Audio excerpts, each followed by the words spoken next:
नमस्कार साथियों, मैं अश्विनी पांडे, प्रदेश प्रवक्ता टीईटी एसटीईटी उत्तर नियोजित शिक्षक संघ बिहार। मैंने कहा था कि मैं आज 5 बजे शाम में लाइव आऊंगा, लेकिन कुछ तकनीकी समस्या के कारण मैं लाइव तो आया, लेकिन कुछ तकनीकी समस्या के कारण बार बार मैं डिस्कनेक्ट हो जा रहा था। मैं सोचा कि मैं आप लोगों को एक वीडियो बना के ही अपडेट दे दूं।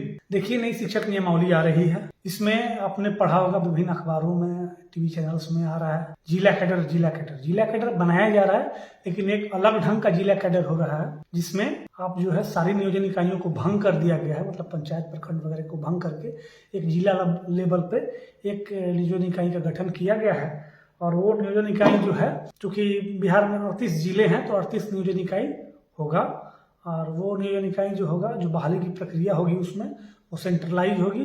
एक आयोग का गठन सरकार के जो अधिकारी हैं उनके हिसाब से जो मुझे पता चला है कि उन लोगों के द्वारा एक आयोग का गठन किया जा रहा है। और उसमें क्या होगा कि ऑनलाइन जो है सेंट्रलाइज ढंग से ऑनलाइन आवेदन लिए जाएंगे और लेकर के आपके ऑप्शन के हिसाब से आपको डिस्ट्रिक्ट अलॉट करके, और वहाँ जो सेंट्रल मतलब जिला स्तर पे जो बना है हमारा नियोजन इकाई, जो मतलब जिला कैडर वाला, वहाँ पे वो लोग भेज देंगे। और वो लोग क्या करेंगे, केवल नियुक्ति पत्र, नियोजन पत्र देने का काम करेंगे। तो बहुत बड़े स्तर पे जो भ्रष्टाचार है वो खत्म होगा और पारदर्शिता होगी, और हमारे शिक्षक जो परेशान रहते थे वो थोड़ा सा परेशानी कम होगा। हालांकि हम लोग ये मांग नहीं कर रहे थे, हम लोग तो मांग कर रहे थे कि पुराने शिक्षकों की भांति सारी सुविधाएं हम लोग को मिले, समान काम समान वेतन मिले।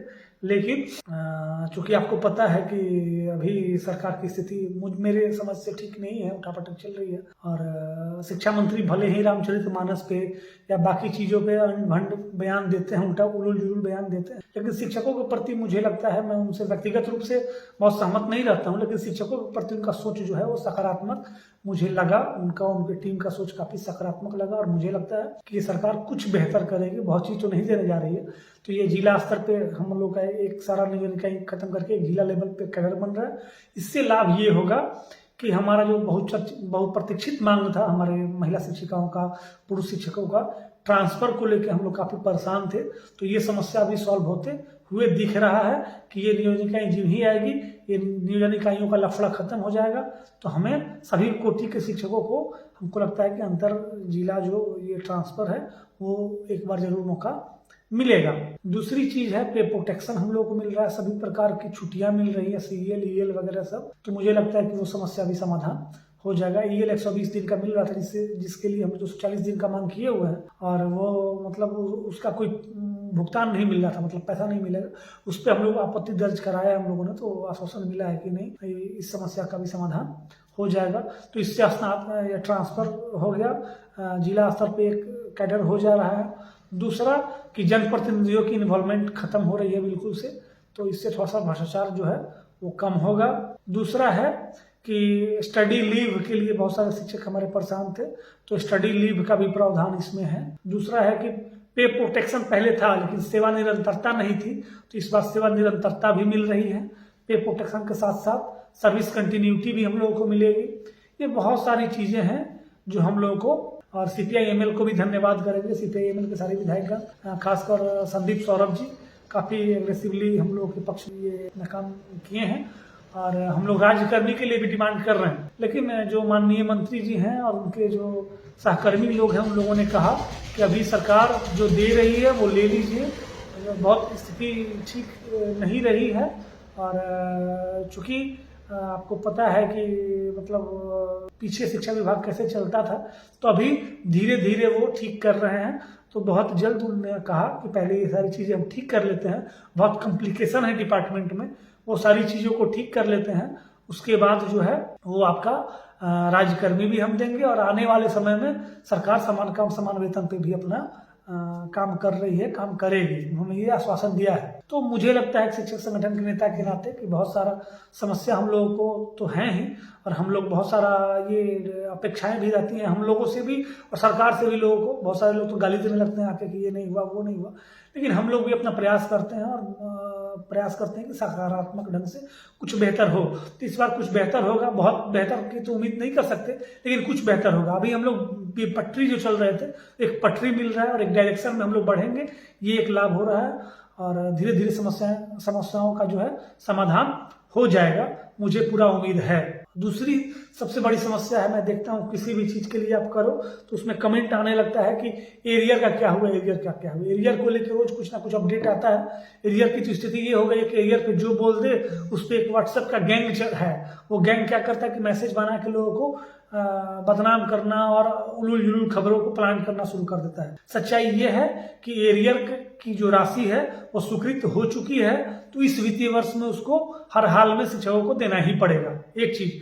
दूसरा सबसे बड़ा चीज ये है कि सरकार जो है पैसा अलॉट जो करती है वो पेपर में करती है। ऐसा नहीं है कि बैग में भर के पैसा दे देती है कि जाके दे दीजिए। तो पेपर में तो पास हो चुका है, लेकिन ट्रेजरी में पैसा नहीं है, इसलिए कोई जो है भ्रम फैला के कोई दिक्कत करके बार बार बिल वापस किया जा रहा है। जो मेरी बात उप निदेशक से हुई है, जो हम लोग के वेतन विभाग की उप निदेशक हैं, उनसे मेरी बात हुई और उन्होंने जो आश्वस्त किया है उस हिसाब से मैं आपको बता रहा हूँ कि बहुत जल्द एरियर का भी भुगतान हो जाएगा।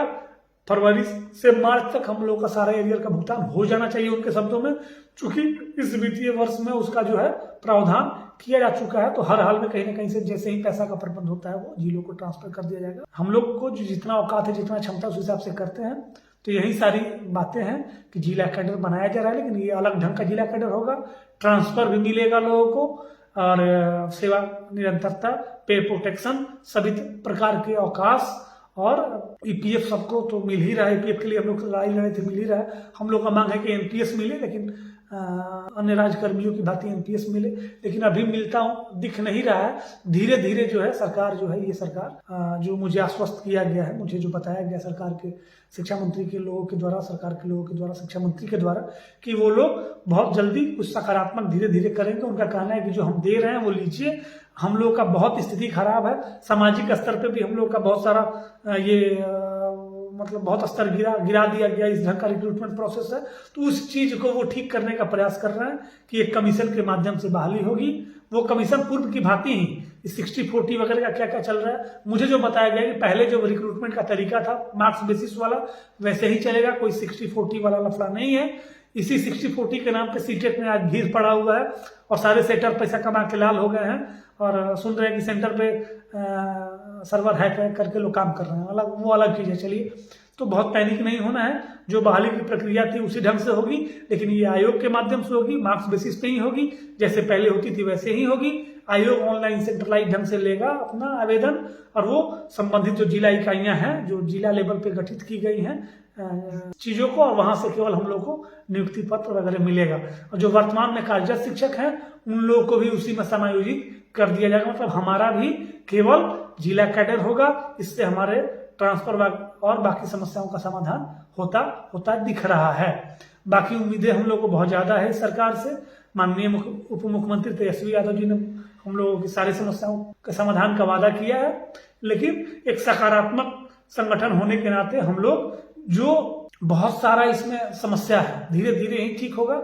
तो सरकार एक सकारात्मक दिशा में बढ़ रही है कि जिला स्तर पे कैडर बना रही है, ट्रांसफर आ रहा है और बाकी चीजें आ रही हैं। इसका हम लोग स्वागत करते हैं, लेकिन सरकार से एक मांग भी करते हैं इस मतलब प्लेटफॉर्म पे कि वो जो नियमावली है, चलिए हम लोग तो कैसे कैसे अपना कुछ जानकारी ले लिए हैं, आम शिक्षकों के लिए, आम लोगों के लिए भी इसको पब्लिक डोमेन में जारी किया जाए और जारी करके उसके बाद इसको जल्द से जल्द कैबिनेट में ये करके और हमारे जो छोटे भाई लोग, अभ्यर्थी लोग परेशान हैं, उनकी बहाली की प्रक्रिया शुरू की जाए, जिससे उनको सहूलियत हो और थोड़ा सा उन पर एक बेरोजगार बन के सरकार में बैठे लोग सोचें। माननीय तेजस्वी यादव जी से अनुरोध होगा। और बाकी जो मांगे हैं, राज्यकर्मी तो जरूर बनाया जाए, ये हम मांग करते हैं। हम लोग बहुत मजबूती से मांग भी किए हैं, संभवतः हो सकता है शामिल कर लिया जाए, लेकिन अभी होता दिख नहीं रहा है। चूंकि मैं आप लोग से कन्वर्सेशन कर रहा हूँ तो मुझे आप लोगों तक उचित जानकारी पहुंचाना मेरा फर्ज है। तो हम लोग प्रयास तो किए हैं। हमारे प्रदेश अध्यक्ष माननीय मार्कंडेय पाठक जी, मैं, हमारे महासचिव शाकिर इमाम जी, नाजिर हुसैन जी प्रदेश सचिव, ये सारे लोग, मुकेश जी प्रदेश उपाध्यक्ष, सब लोग मिलकर काफी मेहनत किए हैं। और इसमें CPI-ML के विधायकगण का भी, खासकर संदीप सौरभ का, बाकी लोग का, परवीन जी जो है CPI-ML के, उनका भी काफी सराहनीय योगदान रहा है। तो इन सब लोगों के अथक प्रयास से हम लोग कुछ बेहतर होने की स्थिति में जा रहे हैं। मुझे वो कैसे क्या करना है वो हम लोग आपस में रणनीति तय करेंगे और सरकार अभी आने वाले चुनाव में बिना चुनाव के सरकार इतना कर रही है, तो आने वाले समय में जो चुनाव होगा उसमें कुछ ना कुछ बेहतर करेगी। मुझे तो उम्मीद है कि अप्रैल में नए वित्तीय वर्ष में कुछ सैलरी भी बढ़ेगी, क्योंकि ये जो कमेटी बनी थी जो हम लोग का ये वेतन विसंगति वाला, वो भी अपना रिपोर्ट दे दी है। तो हमको लगता है कि सरकार आने वाले वित्तीय वर्ष में उस पर भी संज्ञान लेके कुछ बेहतर करेगी, ये संभावित है। इस पे मैं दावा नहीं कर रहा हूँ, लेकिन ये जो है, जो सेवा शर्त की बातें थी, वो मैं अपने स्तर से 100% कन्फर्म हूँ। मुझे ये सारी जानकारी मिली है, तो मैं आप लोगों तक पहुँचा रहा हूँ। बहुत बहुत धन्यवाद। नमस्कार।